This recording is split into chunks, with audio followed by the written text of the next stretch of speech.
यार फहीम, एक बात कहूं, सुबैरा के साथ तुम्हारी शादी का ना होना तुम्हारी जिंदगी की सबसे बड़ी मिसफॉर्चून थी। हाँ थी। आखिर वजह क्या हुई? जहां तक मुझे याद पड़ता है तुम लोगों की मंगनी तो शायद फर्स्ट ईयर में ही हो गई थी। एम आई राइट और वाज इट अ रूमर? मंगनी तो हमारी अजल से हुई थी, बल्कि मुझे तो अपनी जिंदगी का कोई ऐसा लम्हा याद नहीं जो मैंने वाहिद के सीगे के तौर पर इस्तेमाल किया हो। मैं तो जहां जहां भी गया, जो भी मैंने सोचा, मैंने जो भी अचीव किया या जो कुछ भी चाहा, या कहीं भी गया या कहीं जाने की आरज़ू ही की थी, सुमेरा हर लम्हे मेरे साथ साथ रही। अगर उसका जिस्म मेरा साथ नहीं दे सका तो फिर भी उसकी एक प्रेजेंस, उसकी एक पॉजिटिव फीलिंग हर वक्त मेरे साथ रही कि वो मेरे साथ है, वो मेरे साथ है। और वो, do you understand? Yes, very much. But what happened? कुछ भी नहीं हुआ था। कभी कभी कुछ भी नहीं होता और फैसले बदल जाते हैं, शाराएं पगडंडियों में बदल जाती हैं, कुछ भी नहीं होता। Was it your mother? You know, माए बाज़ औक़ात जेलसी के तहत। अम्मा नहीं है। अम्मा तो सुमेरा को बहुत पसंद करती थी। मैंने पता है ना, कुछ नहीं हुआ था, बस एक समय मील आ गया था, एक मोड़ आ गया था, एक दौराहा, एक और स्टेशन।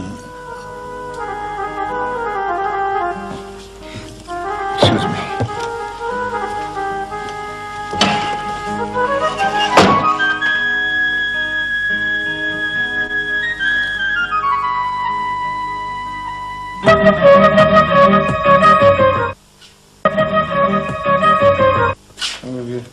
खोलो। रात अचार तो नहीं खाया था? नहीं जी। गरम चाय पी के ठंडी बोतल? नहीं डॉक्टर साहब।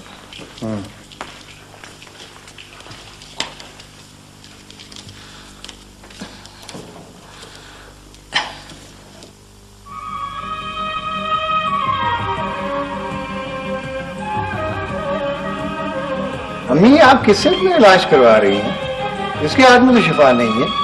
हाउस जॉब से निकाल रहे हैं इसे और आप न बोले बीच में। कल एक कॉलिक के पेशेंट को ये अपेंडिसाइटिस का केस बता रहे थे। हाँ तो ठीक है ना, तुम्हारी तरह मैं बुत बना चुप तो नहीं खड़ा था ना जी। अब कोई जवाब तो दे रहा था ना डॉक्टर साहब को। मैं अपनी खोपड़ी तो इस्तेमाल कर रहा था ना, अपर स्टोरी तो इस्तेमाल कर रहा था। कुर्बान जाऊं मैं इस खोपड़ी के। अच्छा अम्मी जी, आप मुझसे अपना इलाज करवाएं, 3 दिन में आप ठीक हो जाएंगे। बेटे, मुझे इसके इलाज से हमेशा आराम आ जाता है। सुना? अच्छा डॉक्टर साहब, इंजेक्शन आप लगाएंगे या मैं लगाऊं? नहीं प्लीज, इंजेक्शन आप ही लगा दीजिए। देख लीजिए अम्मी इसकी काबिलियत। अम्मी, खुदा की कसम, एक आप हैं और एक फहीम जिन्हें मैं इंजेक्शन नहीं लगा सकती, वरना आप बाकी सारे हॉस्पिटल से पूछ लें, हर कोई ये कहता है कि डॉक्टर सुमेरा का हाथ बहुत हल्का है। हाँ, वो एक पंजाबी की कहावत है अम्मी। मैं आपसे मिलने आ जाती हूँ ना अम्मी, तो ये पता नहीं क्या समझने लगते हैं। इसमें क्या समझना है बेटे? तो खैर, ये ले, ये दिन में 3 दफा आपने मिक्सर पीना है, ये हर 4 घंटे के बाद ये टेबलेट्स लेनी है, और रात को दूध के साथ ही स्लीपिंग पिल आपने खानी है। ठीक है जी। डॉक्टर साहब बैठिए, तशरीफ रखिए, कुछ प्लान डिस्कस करते हैं। काहे का? भाई अपने मुस्तकबिल के बारे में, अपने प्रोफेशन के बारे में, कुछ लोगों के साथ सुलूक के बारे में, कुछ बिगड़े समाज के बारे में। अम्मी, ये आपने कैसी तालीम दी है इन्हें? खुदा की कसम, लोग हंसते हैं। हाँ तो क्या है, पहले पत्थर मारते थे, सूली पे चढ़ाते थे, अब बेचारे हंस लेते हैं, मजाक उड़ा लेते हैं, और क्या। कैसा मजाक? देखिए, ये जो देहात सुधार लेवल पर सोचेंगे ना अम्मी, तो फिर तालीम याफ्ता डॉक्टर तो हंसेंगे ना। आइडियल जरूर होने चाहिए, लेकिन इस तरह से नहीं कि इंसान अपनी चमक से दूसरों की आंखों में लाइटें मारता फिरे। सुपीरियर हो, लेकिन इस तरह के लोग उसे अपने में से समझे। ये होती है असली आइडियलिज्म। प्लेटफॉर्म पर खड़ा आदमी नीचे बैठे हुए बौनों को नजर नहीं आना चाहिए। सुमेरा, एक बात बताओ, क्या ये मुमकिन है कि कोई आदमी भीगा हुआ भी हो और खुश्क भी हो? हाँ, अगर इंसान वॉशिंग वेयर पहने तो वो भीगा हो और खुश्क नजर आता है। और यही बात से मैं समझाती हूँ। बाकी आप ही नहीं समझाएं। खुदा की कसम, अपनी बातों से ये लोगों को दुश्मन बना लेते हैं। बात सुनो मेरी, तुम बताओ, तुम मेरा साथ दोगी कि नहीं? क्योंकि मेरा रास्ता बड़ा पुरखतर है। मेरा ख्याल है कि मैं 100 दफा तो बता चुकी हूँ। आज आखिरी दफा फिर से सुन लीजिए। हाँ हाँ हाँ, और अगर ज्यादा तंग किया तो मैं पैथोडीन का इंजेक्शन लगा दूंगी। अब खुदा हाफिज। खुदा हाफिज।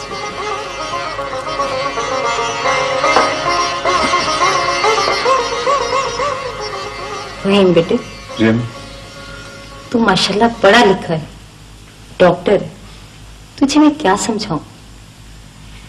बस कहना यह है कि अपनी बातों से लोगों को दुश्मन ना बनाया कर।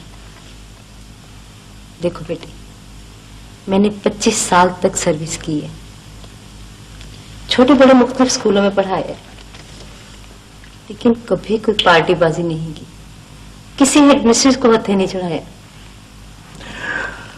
अम्मी, उनके लोग इसलिए दुश्मन होते हैं कि उनका अपना कद बकरी की तरह हकीर होता है। मशीन की सारी गिरारियां नाकारा हों तो एक पुर्जा भी अगर चालू होता है तो बाकी पुर्जों को तकलीफ होती है। झूठे लोगों में सच्चा आदमी कड़वे फल की बेल है। दोनों रुखों पर चलने वाले केचवे की मानंद लोग दूसरों को जिंदा इसलिए नहीं रहने देते कि किसी किसी को तीर की तरह चलना आता है। क्या बात करती है आप दुश्मनी की? फहीम, वैसे तेरी शादी हो जानी चाहिए। मैं जाऊंगी सुमेरा के घर। हाँ, आप जरूर जाइए, और आप वो सारी शराइत उनके सामने पेश करेंगी जो मैंने आपको बताई है, ठीक है? फहीम, तो रिवायात के खिलाफ चल बेटा, तेरी मर्जी। रस्मों को ना मान, रिवाजों को तोड़, ये तेरी अक्लमंदी है। लेकिन ये तो सोचो कि शादी से पहले लड़की वालों पे धोस से माना कहाँ की शराफत है। अम्मी, सारी दुनिया कहती है कि लड़के वालों की मांग इतनी होती है कि लड़की वाले उनकी फरमाइशों के सामने निहत्ते हो जाते हैं। कम से कम एक घराना तो ऐसा होना चाहिए जो लड़की वालों पर इकन्नी का बोझ न डाले। देखो बेटे, सुमेरा बुखारी साहब की इकलौती बेटी है, वो उसे खाली हाथ तो भेजेंगे नहीं। मैं तो कहती हूँ जो उनकी खुशी है उनको करने दो। अम्मी, मुझे उनकी खुशी से कोई सरोकार नहीं, चाहे मुझे कोई बेवकूफ कहे चाहे सरफिरा कहे। मैं एक घर को जहेज की लानत से छुटकारा दिला सकता हूं, वो मैं दिलाऊंगा। आप बात नहीं कर सकते? ना करें, मैं खुद बात करूंगा बुखारी साहब से। नहीं, तुम बात नहीं करोगे, ये फैसला मैं खुद करूंगी। That's it. अब आप ऐसा करें, जरा बाजू उठाएं। उठा लो।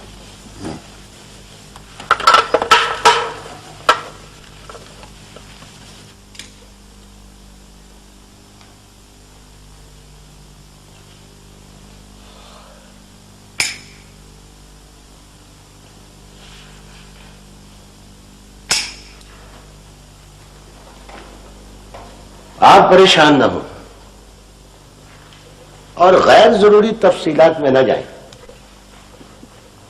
जब चांद की तीसरी तारीख फिक्स हो गई है तो हम जबान वाले आदमी हैं। ये चांद की तीसरी कब होगी आलम साहब? आज से 9 दिन के बाद। जुमातुल मुबारक होगा उस दिन। वक्त कम है बुखारी साहब, सोच लीजिएगा आप।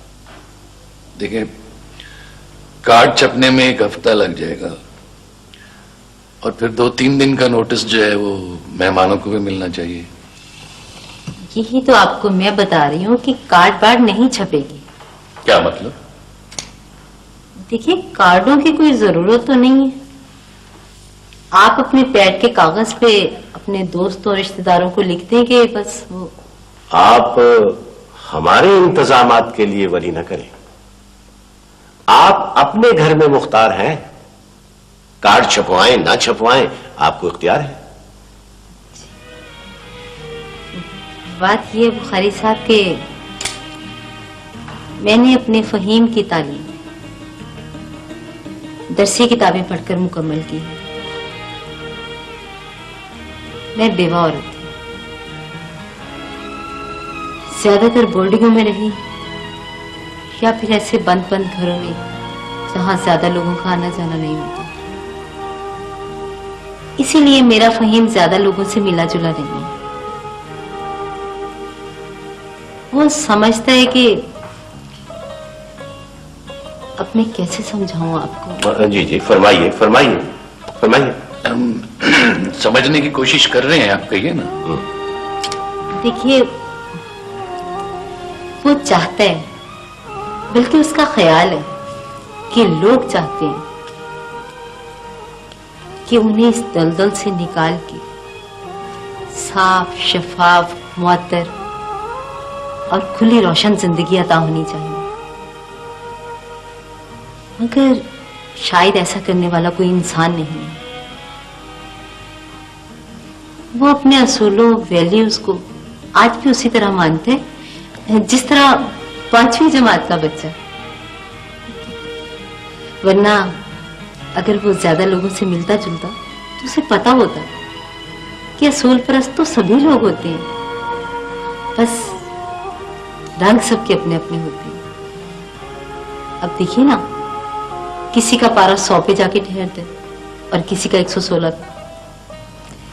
एक चीज समझौता भी है, हिकमत अमली भी है, कंसिडरेशंस होती हैं 100 तरह की। वो अभी ना समझ है। वैसे आप बेफिक्र रहें, सुमैरा उसे ठीक कर लेगी। माफ कीजिए मोहतरमा, मैं आपका मतलब समझ नहीं पाया। बात सीधी सी है कि वो चाहता है कि शादी के मौके पर लड़की वालों पे बोझ डालना गुनाह होता है। वाह वाह, सुभान अल्लाह। ये ऐसे नेक और नफीस लड़की आजकल कहाँ। देखिए, उसका तो ख्याल है कि ना कोई बिजली का असराफ होना चाहिए, खाना वाना बिल्कुल ना हो, फकत शरबत पे निकाह हो और जहेज लड़की को वो मिले जो रसूलुल्लाह ने बीबी फातिमा को दिया था। अब बताइए ना, ये दरसी किताबों वाली बातें हैं कि नहीं? ये तो बहुत अच्छी सोच है आपके साहबजादी की। आप फिक्र न करें और फहीम से कहें कि हमारी जितनी चादर होगी हम उतने ही पांव फैलाएंगे। निहायत सलीके से, बड़ी सादगी के साथ, बड़ी इंकसारी और मोहब्बत के साथ हम सुमैरा को उसके सुपुर्द करेंगे। और कुछ जी, बहुत शुक्रिया भाई साहब। इसी बात की तसल्ली चाहती थी मैं आपसे। भाई, ये तो किताब लिख रहे हैं ऑन इवल ट्रेडिशंस इन पाकिस्तान। इन्हें समझाने की क्या जरूरत है। अच्छा जी, मुझे इजाजत, मैं चलती हूँ। आप बैठती थोड़ी देर। सुमैरा हॉस्पिटल से आने वाली थी। दरअसल मेरा फहीम भी हॉस्पिटल से आने वाला होगा। आज नाश्ता किए बगैर गया हुआ है वो। अच्छा, तो ये बात है, फिर तो मजबूर नहीं किया जा सकता आपको। अच्छा जी, खुदा हाफिज। खुदा हाफिज।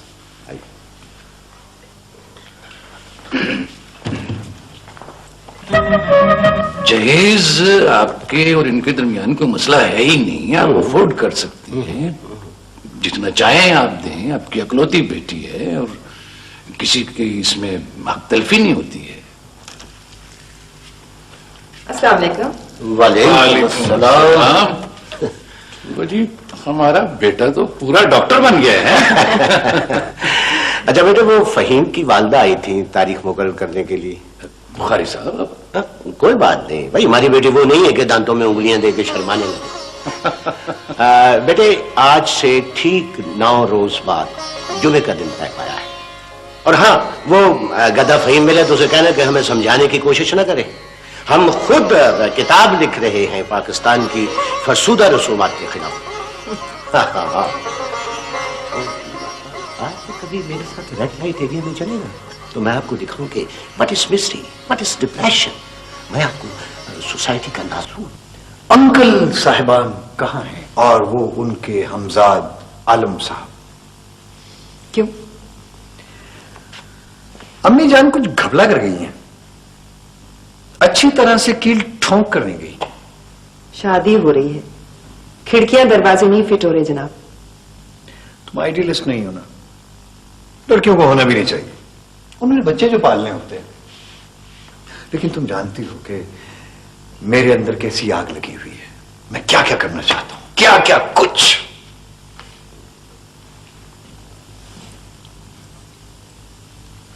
फहीम, जी डॉक्टर साहब।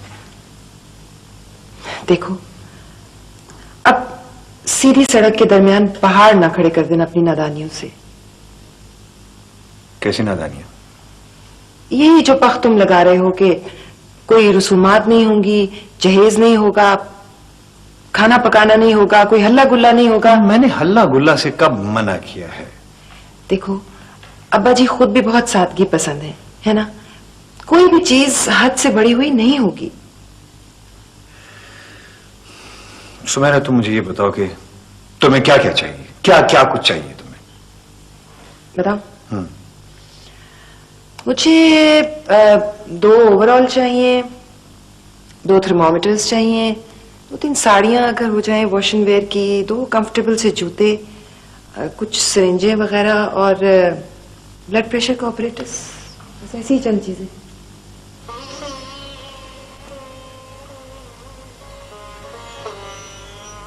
और मुझे सच सच बताओ कि क्या क्या तैयारी हो चुकी है इधर? देखो, जो कुछ भी आसानी से अफोर्ड कर सकते हैं ना, बस वो। देखो सुमेरा, तो मेरी जान की कसम है, तो मेरे साथ सिर्फ 3 कपड़ों में चलना होगा। मैं तुम्हारे साथ इसलिए शादी नहीं कर रहा कि मुझे तुमसे शदीद मोहब्बत है, मैं तुमसे इसलिए शादी कर रहा हूं कि तुम आम लड़कियों की तरह छोटे दिल वाली नहीं हो, ईगोसेंट्रिक नहीं हो। तुम्हारे साथ लोगों की खिदमत करना आसान होगा। देखो ना, 2 हाथ पट्टी बांध रहे हो तो आदमी आसानी से गिरा तक पहुंच जाता है कि नहीं?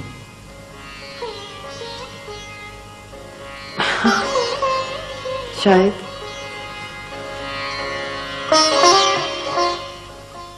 फहीम, तू मुझे जहर क्यों नहीं दे देता?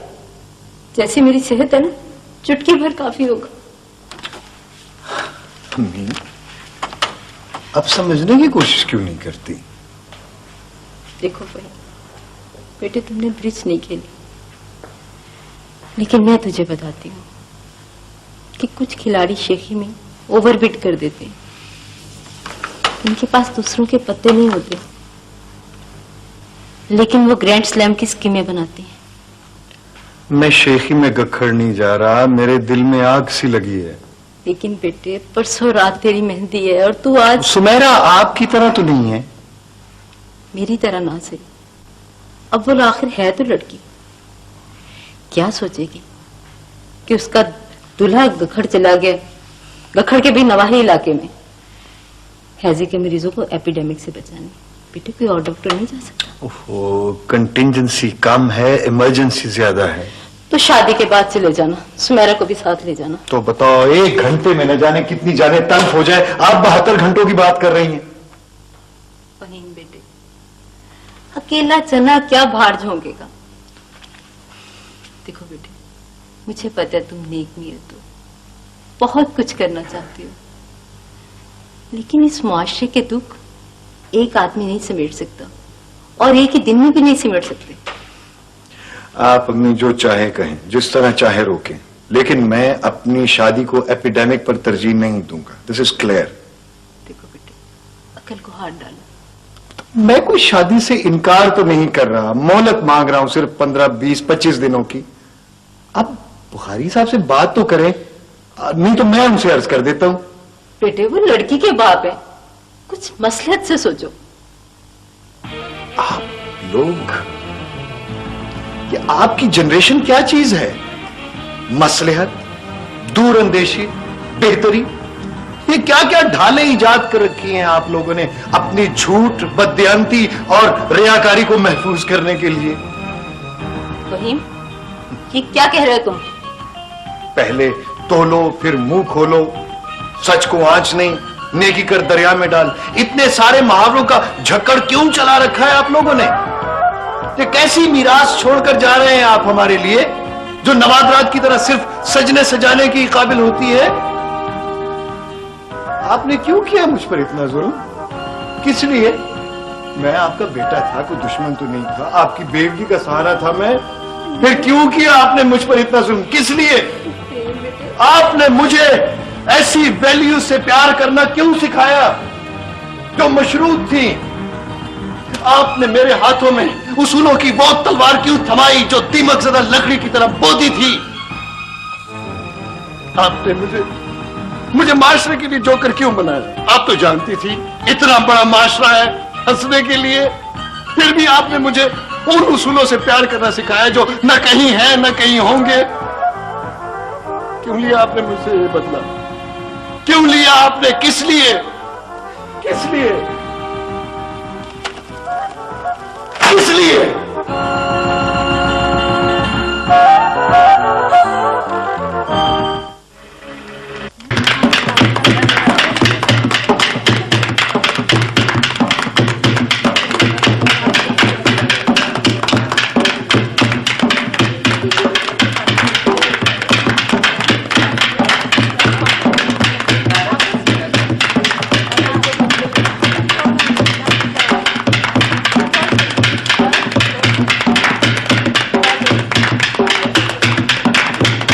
याद है बुखारी साहब, मैंने परसों क्या कहा था?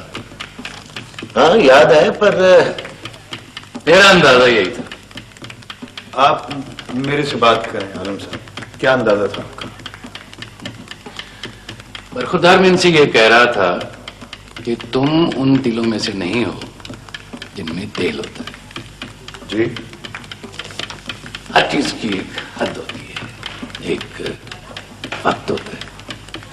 नेकी की भी, सच्चाई की भी। 5:12 पर नेकी नेकी होती है और 5:22 पर नेकी नेकी नहीं रहती। यही मतलब है ना आपका? तुम जज्बात की झाग से खेल रहे हो, तुम्हें जिंदगी के गहरे पानी का एहसास नहीं। ये चीज तजुर्बे से, इल्म से, सब्र से हासिल होती है बेटा जी।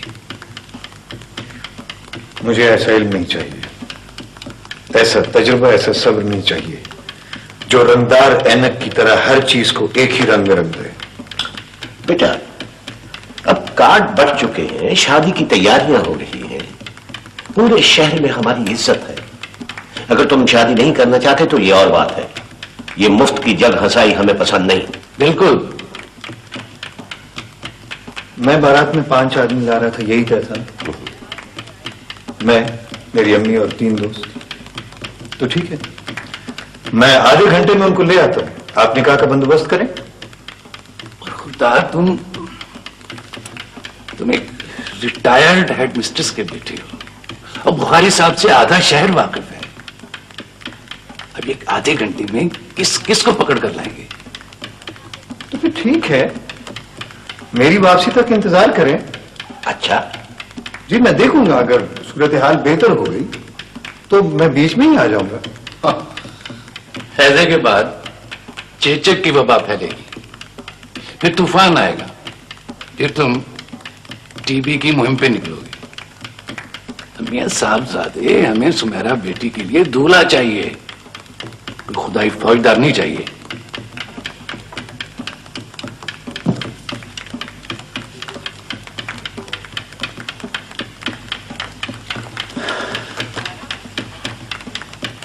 बुखारी साहब,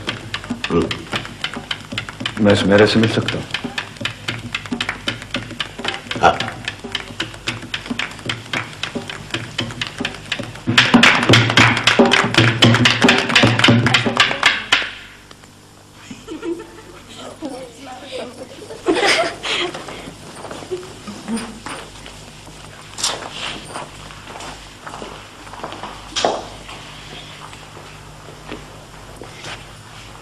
सुमेरा, डॉक्टर साहब, खुदा का वास्ता है कुछ अकल से काम करें। ये क्या कर रहे हैं आप? चलो उठो सुमेरा, हम दोनों गखड़ जा रहे हैं आज। चाहो तो जाने से पहले निकाह हो जाए, और अगर मेरे पर इत्मीनान करना चाहो तो वापसी पर निकाह हो जाएगा। चलो।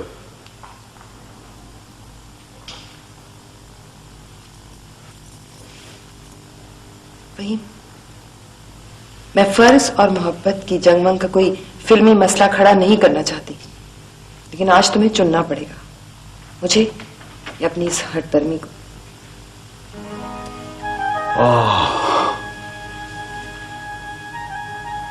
यही मैं सोचा करता था कि कभी नहीं होगा। मैंने तो कभी सोचा भी नहीं था कि सुमेरा और मेरा मिशन दो अलग चीजें हैं और मुझे इन दोनों में से किसी एक को चुनना होगा। हाँ, मैं भी एक अहमकाना ख्याल से लाती रही हूं इतने साल कि तुम्हें मुझसे मोहब्बत है, लेकिन नहीं, मैं तो बस एक टूल हूं तुम्हारे हाथों में, फकत एक पगडंडी हूं मैं। तुम वो फूलिश ख्वाब पूरा करना चाहते हो जो नवी जमात के बाद खुद ब खुद दम तोड़ देते हैं। तुम्हारा साथ मैं दे भी दूं फहीम, तो आखिर कब तक, कहां तक? जानती हो सुमेरा, जब मैं बच्चा था तो एक दफा मैंने एक चिड़िया पकड़ ली। मुझे उसका खाकस्तरी रंग इतना बुरा लगा कि मैंने उसे नीली स्याही से रंग दिया। जानती हो फिर क्या हुआ? वो नीली चिड़िया जब अपनी रिश्तेदार चिड़ियों में पहुंची तो सबने उसे ठूंगे मार मार कर लहू लहान कर दिया। यहां पर सिर्फ खाकस्तरी बदरंग चिड़िया जिंदा रह सकती है। मैं नीली चिड़िया हूं, मैं अपने अंजाम से वाकिफ हूं। कहां जा रहे हो? नीली चिड़िया बचकर कहां जा सकती है? कहां जा रहे हो? गखड़। तुम मेरे साथ नहीं जा सकती? बस यही बहुत है मेरे लिए बर्दाश्त करना। तुम्हें जरा परवाह नहीं है कि कितनी जगहंसाई होगी, कितनी बातें बनेंगी, मेरी सहेलियां क्या कहेंगी फहीम? पहले लोग पत्थर मारते थे, अब हंसते हैं, बातें करते हैं। तुम्हें इस बात की भी परवाह नहीं है कि मेरा दिल टूट जाएगा? मुझे इस दिल पर इतना एतमाद है कि मैं जब चाहूं इसे जोड़ दूं। यही एतमाद लेकर तो मैं इतने बड़े जहाज पर निकला हूं। खुदा हाफिज फहीम। काश तुम्हें मुझसे मोहब्बत होती।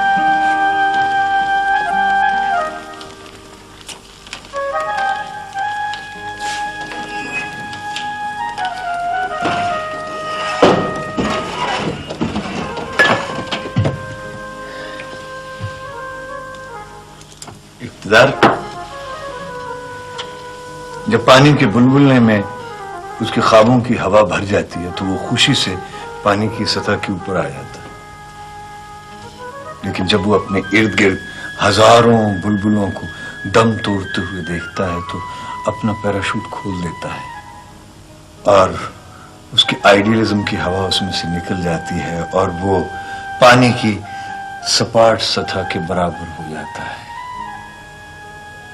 बस आइडियलिस्टिक बातों की, आइडियलिज्म की, आइडियलिस्ट लोगों की इतनी सी कहानी। तुम्हें तो सुमेरा पर इतना एतमाद था, वापसी तक उसने इंतजार ही ना किया तुम्हारा। 10 साल का लड़का तितलियों के पीछे भागता है, जबकि 10 साल की लड़की घर बसाने को सोचती है। सुमेरा पूरी तरह बालिग लड़की थी। वो तितलियों के पीछे भागने वाले लड़के का इंतजार कैसे कर सकती थी? Where is she now?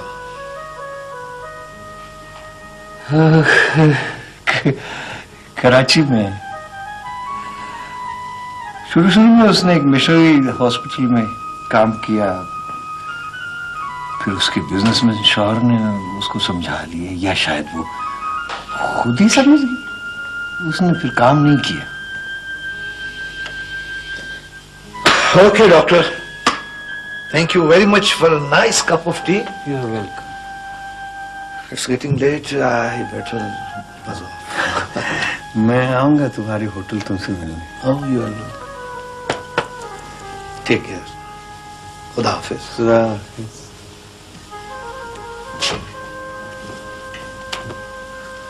अरे हाँ यार, वो बुखारी साहब तो बहुत अच्छे आदमी थे। यार सुमेरा बड़ी प्राइसलेस लड़की थी। मैं वैसे तो माशरे को इल्जाम नहीं देता, लेकिन मैं खुद इस बात पर हैरान होता हूं कि जो लोग खुद इतने अच्छे थे, जो खुद रसूमात की जंजीरें तोड़ना चाहते थे, वो अंदर से इतने कन्वेंशनल, इतने रिवायती निकले। I'm sorry for him. अफसोस इस बात का नहीं है कि पूरा माशरा प्रागंदा हो चुका है। अफसोस तो इस बात का है, दुख तो इस बात का है कि यहाँ एक भी नीली चिड़िया को जिंदा रहने की इजाजत नहीं है। सिर्फ खाकस्तरी रंग जिंदा रह सकता है और बस। मैं कराची में मिलूंगा सुमेरा से। नहीं नहीं नहीं, ना मिलना तुम मुझसे। वो तुमसे पूछेगी कि तुम्हें वो लड़का याद है, आइडियलिस्ट लड़का फहीम। वो कहेगी वो तो बिल्कुल यहूदी हो चुका है। और वो ठीक कहती है, मैं बिल्कुल यहूदी बन गया हूं।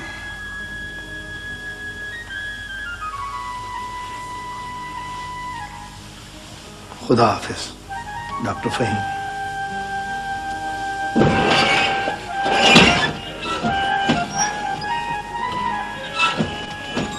डॉक्टर साहब, क्या है? वो जी, वो एक्सरे प्लांट फेल हो गया जी। फेल हो गया तो मैं क्या करूं? वो जी, यासीन का बेटा एक्सरे बनवा रहा था। वो कहता है जी कि अगर आप उसकी मदद कर दें तो वो किसी और जगह से एक्सरे उतरवा ले। बच्चा बहुत ज्यादा बीमार है। मैंने हर किसी की मदद का ठेका नहीं लेकर रखा। प्लांट फेल हो गया तो क्या हो गया? आज नहीं तो कल सही, कल ठीक हो जाएगा। ऐसे लफंगों को, मुफ्तों को खुद ही मुनासिब सा जवाब दे दिया करें आप।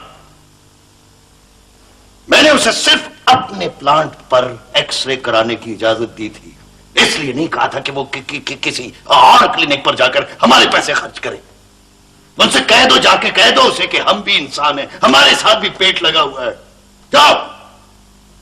मंसूर। जी डॉक्टर साहब। जी डॉक्टर साहब। इधर